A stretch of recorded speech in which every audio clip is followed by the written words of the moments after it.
Bismillahirrahmanirrahim. Assalamualaikum warahmatullahi wabarakatuh.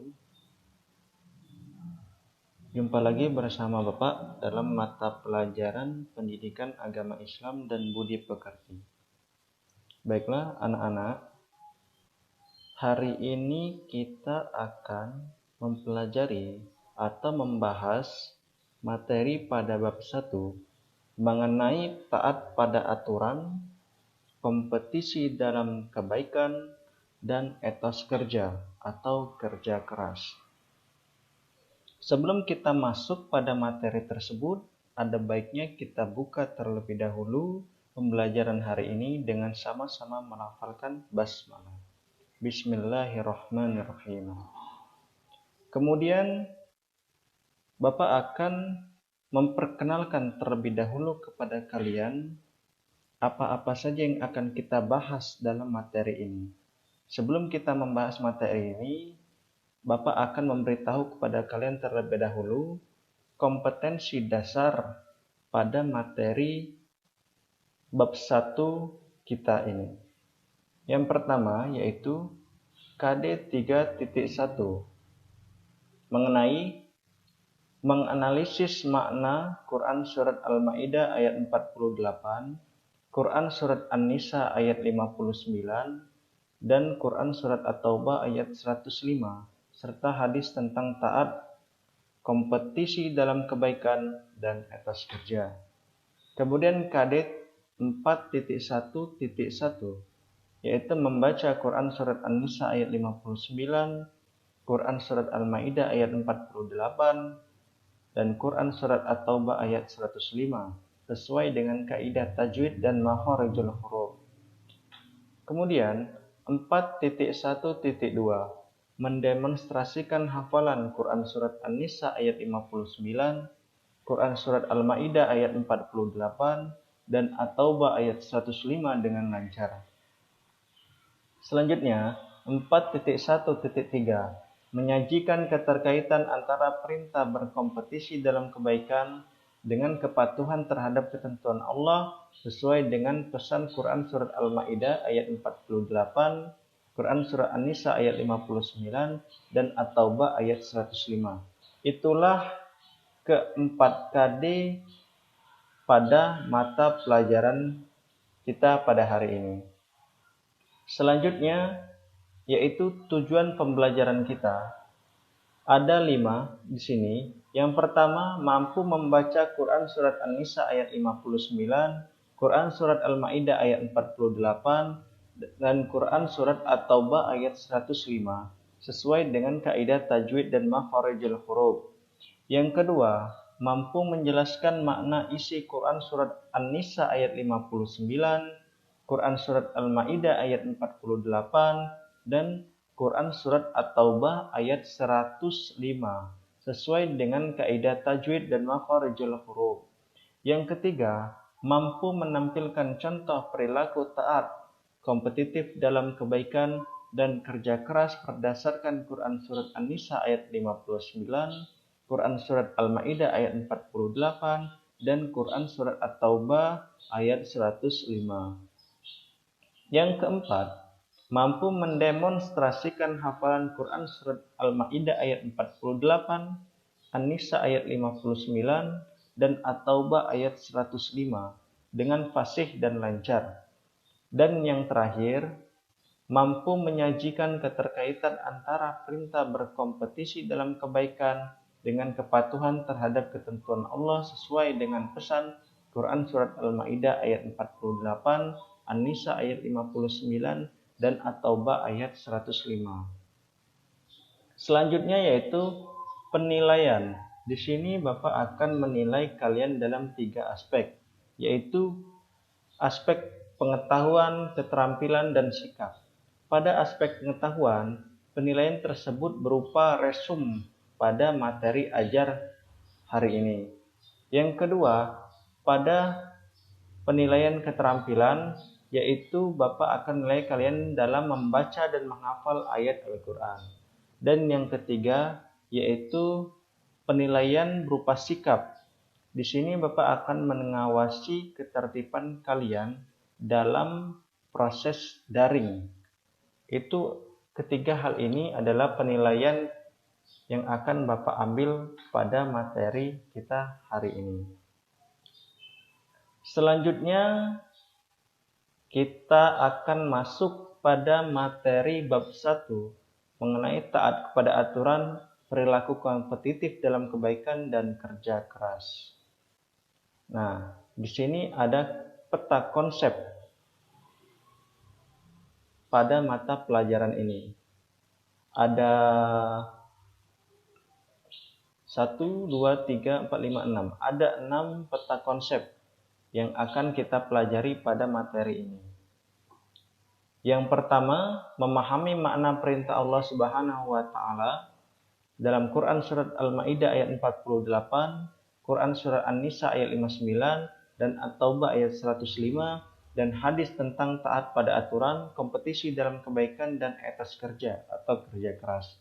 Yang kedua, mendemonstrasikan hafalan Quran surat Al-Maidah ayat 48, An-Nisa ayat 59 dan At-Taubah ayat 105 dan hadis tentang taat pada aturan, kompetisi dalam kebaikan dan kerja keras. Kemudian bentuk-bentuk perilaku taat pada aturan, kompetisi dalam kebaikan dan kerja keras. Lalu ketentuan dasar hukum taat pada aturan, kompetisi dalam kebaikan dan kerja keras. Dan yang kita akan pelajari yaitu hikmah dari taat pada aturan, kompetisi dalam kebaikan dan kerja keras. Serta yang terakhir mengenai hidup sesuai perintah Allah Subhanahu wa taala dalam Quran surat Al-Maidah ayat 48, An-Nisa ayat 59, At-Taubah ayat 105 dan hadis tentang taat pada aturan, kompetisi dalam kebaikan dan etos kerja atau kerja keras. Selanjutnya, nah ini sebelum kita masuk pada teori dari taat pada aturan, kita akan terlebih dahulu mengenali apa dalil dari taat pada aturan itu sendiri. Dalam hal ini, taat pada aturan berlandaskan pada Quran surat An-Nisa ayat 59 yang berbunyi A'udzubillahi minasyaitonirrajim. Bismillahirrahmanirrahim. Ya ayyuhalladzina amanu atiiullaha wa atiiur rasula wa ulil amri minkum. Fa in tanaza'tum fi syai'in farudduhu ilallah war rasul in kuntum tu'minuna billahi wal yaumil akhir. Dzalika khairu wa ahsanu ta'wila. An-Nisa ayat 59. Jadi ini merupakan dalil dari bagaimana kita harus menaati segala aturan, baik aturan yang dibuat oleh Allah Subhanahu wa taala, aturan yang dibuat oleh Rasul maupun aturan yang dibuat oleh ulil amri atau pemegang kekuasaan dalam hal ini yaitu pemerintah. Adapun makna dari Quran surah An-Nisa ayat 59 ini yaitu Ya ayyuhalladzina amanu atiiullaha wa atiiur rasul wa ulil amri minkum. Wahai orang-orang yang beriman, taatilah Allah, taatilah Rasul Muhammad dan ulil amri di antara kamu. Fa in tanaza'tum fi syai'in farudduhu ilallahi war rasul in kuntum tu'minuna billahi wal yaumil akhir. Kemudian, jika kamu berbeda pendapat tentang sesuatu, maka kembalikanlah kepada Allah Al-Quran dan Rasul sunnahnya. Jika kamu beriman kepada Allah dan hari kemudian. Dzalika khairu wa ahsanu ta'wila. Yang demikian itu lebih utama bagimu dan lebih baik akibatnya. Jadi itulah makna yang terkandung dalam Quran surat An-Nisa ayat 59 ini. Oke, anak-anak, sesuai dengan tujuan pembelajaran yang mana mengharuskan kita untuk mampu membaca Al-Quran atau membaca ayat Al-Quran dengan baik dan benar, maka dalam hal ini kita akan sama-sama belajar bagaimana cara membaca Al-Quran dengan baik dan benar sesuai dengan kaidah tajwid dan makharijul huruf. Yang perlu diperhatikan dalam membaca Al-Quran itu ada dua. Yang pertama yaitu makharijul huruf atau tempat keluarnya huruf hijaiyah dari bagian dalam mulut kita. Yang kedua yaitu tajwid, adalah tata cara membaca Al-Quran dengan baik dan benar. Baiklah, langsung saja kita praktekkan bagaimana cara membaca Al-Quran yang baik dan benar. Di sini sudah ada ayat mengenai taat pada aturan yang telah kita sampaikan sebelumnya, yaitu Quran Surat An-Nisa ayat 59 yang berbunyi, Bismillahirrahmanirrahim. Ya ayyuhalladzina amanu ati'u Allah wa ati'ur rasul wa ulil amri minkum fa in tanaza'tum fi syai'in farudduhu ila Allah war rasul in kuntum tu'minuna billahi wal yawmil akhir dzalika khairu wa ahsanu ta'wila. Nah, di sini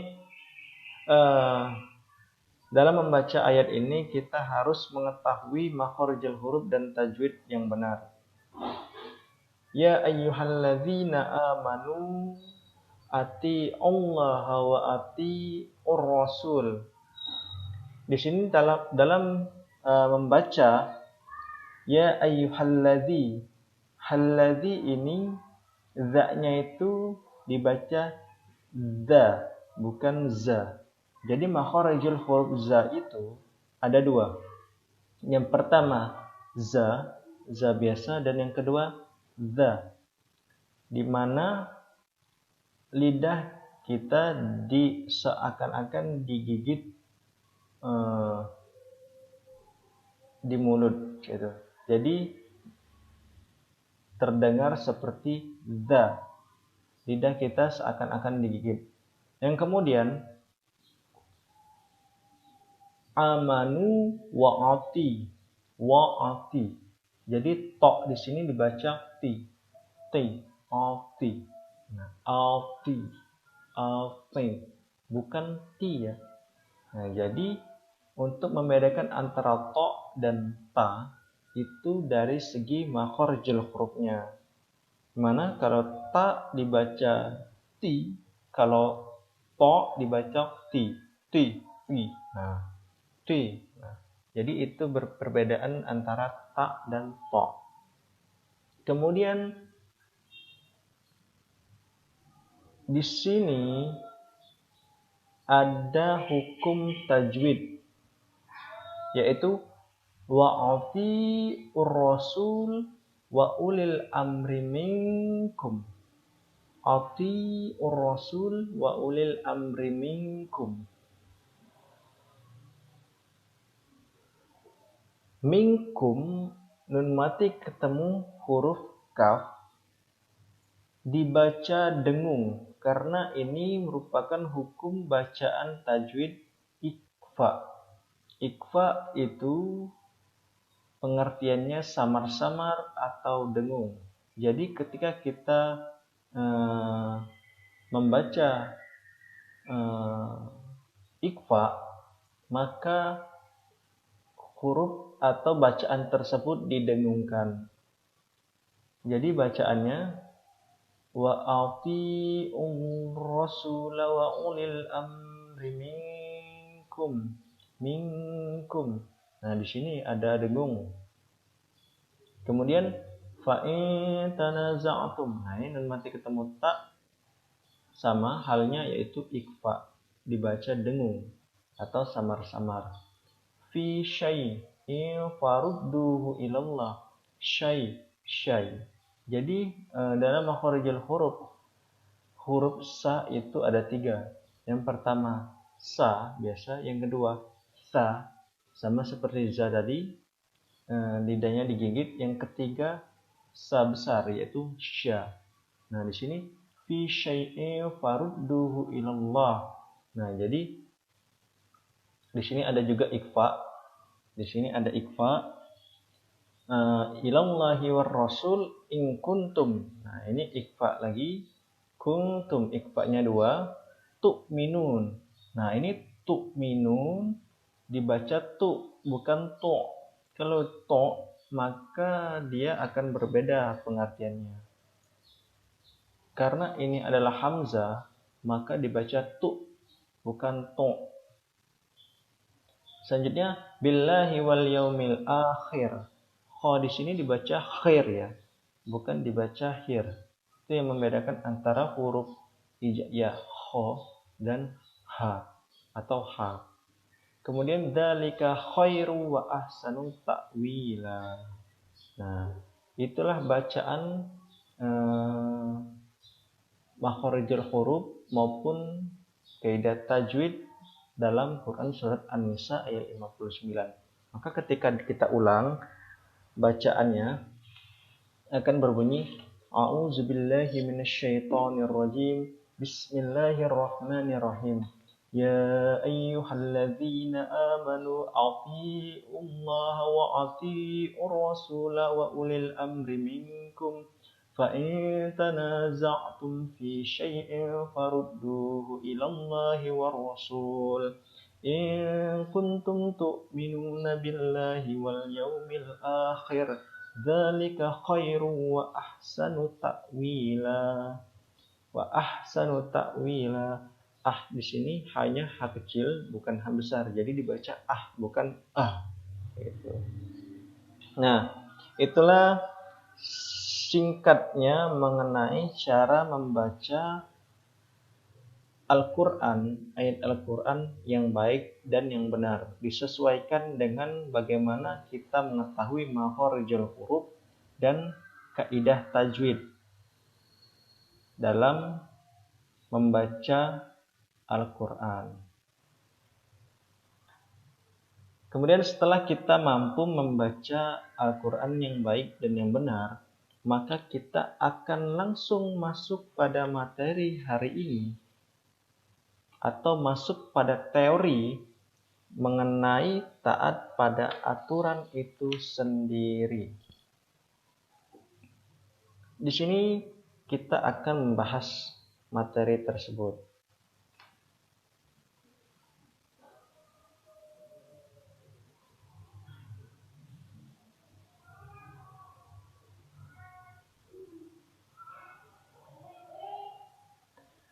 Taat pada aturan yang pertama yaitu bagaimana atau apa pengertian dari taat pada aturan itu sendiri. Dalam segi bahasa, taat berarti tunduk, kemudian tidak berlaku curang, dan setia. Itu menurut bahasa. Adapun menurut istilah, taat yaitu sikap tunduk pada perintah atau peraturan yang telah ditetapkan baik oleh Allah Subhanahu wa taala, Rasul Nabi Muhammad maupun ulil amri atau pemerintah. Jadi itu pengertian dari taat pada aturan secara umum. Adapun tingkatan dari taat pada aturan yaitu yang pertama, taat pada Allah dan Rasul. Itu tingkatan pertama. Dalam hal taat, hukum taat pada aturan yaitu bersifat wajib.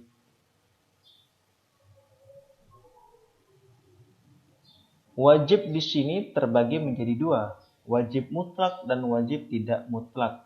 Adapun wajib mutlak yaitu kita harus taat pada Allah dan Rasul. Kemudian wajib tidak mutlak itu pada ulil amri atau pemegang kekuasaan. Kenapa dikatakan wajib tidak mutlak? dikarenakan berdasarkan hadis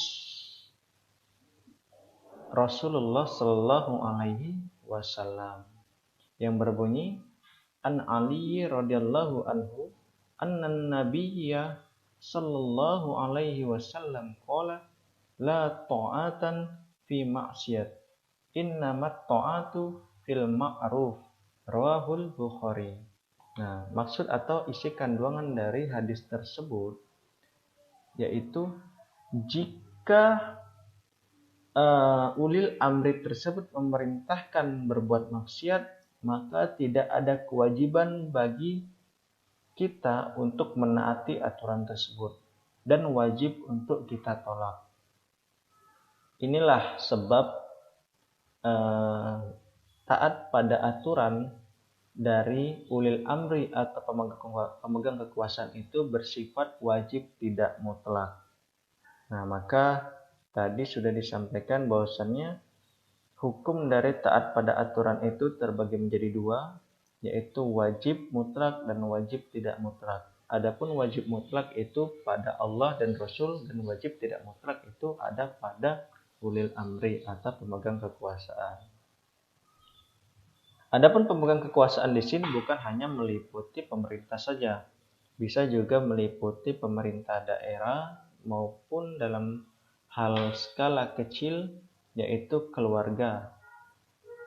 Keluarga di sini yaitu taat pada aturan orang tua baik ayah maupun ibu. Nah, itu tingkatan aturan yang harus ditaati. Kemudian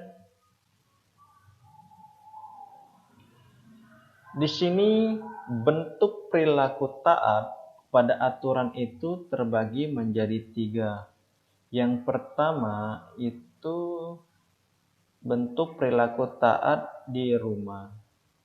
Contohnya, bangun pagi, berpamitan memohon doa kepada kedua orang tua ketika pergi ke sekolah, pulang ke sekolah tepat waktu, membantu pekerjaan orang tua, melaksanakan sholat jamaah bersama orang tua, dan belajar setiap malam. Yang kedua, bentuk perilaku taat pada aturan di sekolah, yaitu contohnya menaati aturan di sekolah, tidak melanggar tata tertib di sekolah, mengerjakan tugas yang diberikan guru, menghormati guru, dan menyayangi teman. Dan yang ketiga, yaitu bentuk perilaku taat pada aturan di masyarakat. Contohnya adalah menaati peraturan di masyarakat, sopan santun terhadap sesama, menghormati yang lebih tua, menyayangi yang lebih muda, mengikuti kegiatan di masyarakat, baik bersifat gotong royong, ronda, dan lain-lain.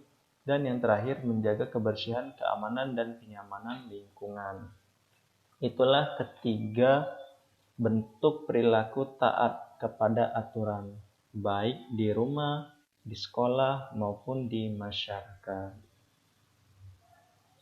Nah, jadi adapun kesimpulan dari Quran Surat An-Nisa ayat 59 yang telah kita baca dan yang telah kita pelajari tadi, yang pertama yaitu setiap umat Islam wajib taat dan patuh kepada Allah, Rasul, dan ulil amri. Yang kedua, terhadap ulil amri wajib menaatinya selagi tidak memerintahkan untuk maksiat kepada Allah Subhanahu wa Ta'ala. Dan yang terakhir, yang ketiga, apabila terjadi perselisihan, maka harus kembali kepada Allah dan Rasul, dalam hal ini Al-Quran dan hadis. Nah, jadi itulah kesimpulan dari materi kita mengenai taat pada aturan. Oke anak-anak, demikianlah pembelajaran kita pada hari ini. Minggu depan kita akan membahas tentang materi kompetisi dalam kebaikan dan etos kerja. Nah, sebelum kita tutup pembelajaran hari ini, Bapak akan memberikan 2 tugas kepada kalian. Yang pertama, tugas pertama yaitu silakan hafalkan Quran Surat An-Nisa ayat 59 beserta artinya. Yang kedua, masing-masing dari kalian membuat resume mengenai materi yang telah Bapak sampaikan tadi. Jadi, ada 2 tugas untuk kalian. Yang pertama, menghafal Quran Surat An-Nisa ayat 59 beserta arti. Yang kedua, membuat resume tentang materi yang telah Bapak sampaikan sebelumnya.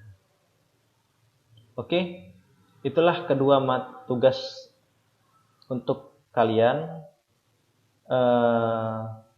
Marilah sama-sama kita tutup pembelajaran pada hari ini dengan melafazkan hamdalah, alhamdulillahirabbil alamin, dan Bapak akhiri wabillahi taufiq wal hidayah. Wassalamualaikum warahmatullahi wabarakatuh.